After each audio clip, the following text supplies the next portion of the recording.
یا حسین غریب مادر، توی ارباب دل من، یه گوشه چشم تو بسته واسه حل مشکل من. آخرش میاد یه روزی رو چشم قدم میذاری، میبریم تا بسم الله الرحمن الرحیم. اللهم صل علی محمد و آل محمد و عجل فرجهم. این قافله آسمانی قسمت دوم. توی قسمت قبلی مقدمه و توضیحی گفتیم درباره اینکه قرار درباره چه مطلبی صحبت کنیم و توی این قسمت به عنوان قسمت دوم بحثمون رو شروع میکنیم.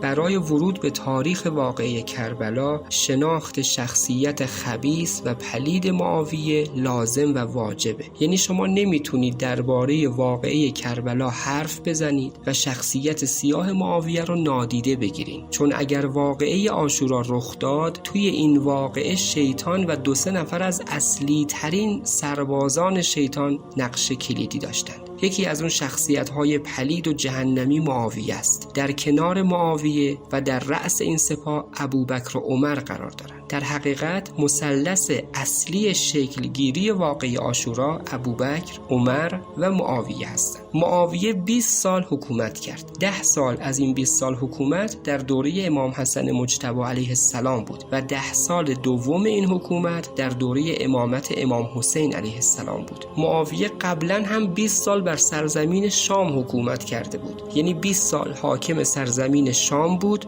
بعد از این 20 سال اول، توی 20 سال دوم حاکم تمام سرزمین‌های اسلامی بود که وسعتش رو خواهیم گفت خدمت شما. پس این مرد کلاً 40 سال حکومت کرد. پدر معاویه ابو سفیان بود. مادرش هم هند بود که مشهور شد به هند جگرخوار. چرا بهش میگفتن هند جگرخوار؟ چون هند در جنگ احد مشرکان رو برای جنگیدن با مسلمان‌ها تشویق کرد و در پایان جنگ سینه و شکم حمزه عموی پیامبر رو پاره کرد و جگر حضرت حمزه رو به دندان گرفت و در همون لحظه که بالای سر حضرت حمزه بود جگرش رو خورد. به این خاطر بهش میگن هند جگرخوار. اگر بخواید مادر معاویه رو بهتر بشناسید، این زن از گوش و بینی مسلمان‌های کشته شده توی جنگ برای خودش گردنبند و دستبند ساخت. همه این مطالب توی تاریخ اومده. از این مادر خونخوار و بیرحم و بدون فطرت انسانی قطعاً فرزندی مثل معاویه زاده خواهد شد. جالب اینجاست که بعد از اینکه رسول خدا مکه را فتح کرد، هند از ترس مسلمون شد و به دروغ ادعای اسلام کرد و پیامبر با رحمت و بخشش از تقصیرات هند گذشت و دستور به قتلش نداد. هندی که اون بلا رو سر حمزه عموی پیامبر آورده بود، این چنین توسط پیامبر رحمت و خوبی ها مورد بخشش قرار گرفت. به رهبران سیاسی دنیا نگاه کنید. تمام رهبران دنیا، آسیا، اروپا، آمریکا، کدوم شخصیتی مثل پیامبر این چنین با رحمت و بزرگواری و رأفت و مهربونی با دشمنان و مخالفین خودش برخورد میکنه؟ در حقیقت هیچ کدوم از رهبران دنیا مثل پیامبر نمیتونن رفتار کنن، چون مثل پیامبر فکر نمیکنن و چون این خانواده از نور خدا خلق شدن و اصلا کسی قابل مقایسه با اینها نیست و هیچ کس به گرد پای غلامان و کنیزان و اصحاب خاص اینها نمیرسه، چه برسه به اون که بخواد با خود این خانواده مقایسه بشه. رهبران سیاسی دنیا برای باقی موندن بر سر قدرت دست به هر جنایتی میزنن، همونطور که معاویه و یزید که بعدها در صوت‌های آینده خواهیم گفت دست به هر جنایتی زدند تا بر مسند حکومت بمونن. اما در خانواده نورانی 14 معصوم بخشش و مهربانی رکن اصلی حکومت بر مردم هست. ما رو دنبال کنید، انشالله روایت تاریخ واقعی کربلا رو ادامه خواهیم داد. این قافله آسمانی. ارادتمند یا علی مدد.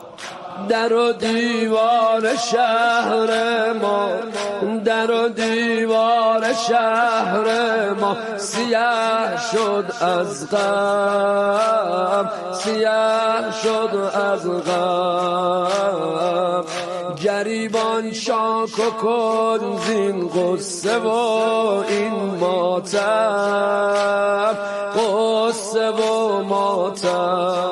علی علی علی علی بزن بر سینه و بر سر عزاداری کن، عزاداری کن. به یاد آن وفاداران وفاداری کن.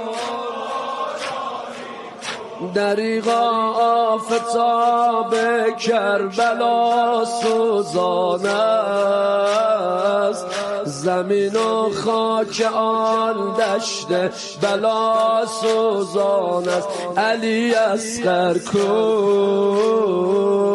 گل پرپر کو.